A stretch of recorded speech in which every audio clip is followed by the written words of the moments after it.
Media sosial dihebohkan dengan video suasana pengajian di salah satu rumah warga. Ada satu hal yang menarik perhatian netizen. Jika pada umumnya, yasinan berakhir dengan membagikan sebuah bingkisan seperti makanan, namun tidak dengan salah satu pemilik agenda di dalam video tersebut. Acara yasinan ini cukup berbeda dengan acara pengajian pada umumnya.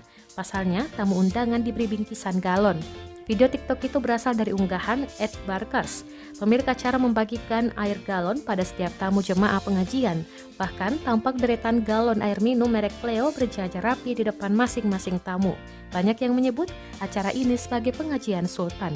Rekamannya pun menuai berbagai komentar dari warganet.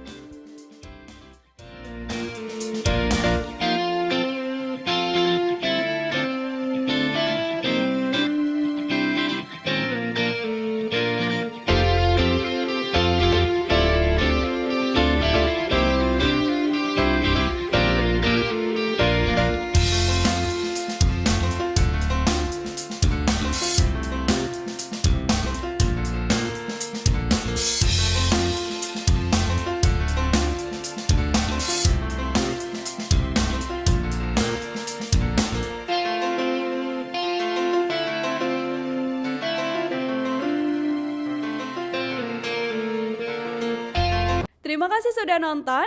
Jangan lupa like, subscribe, dan share ya.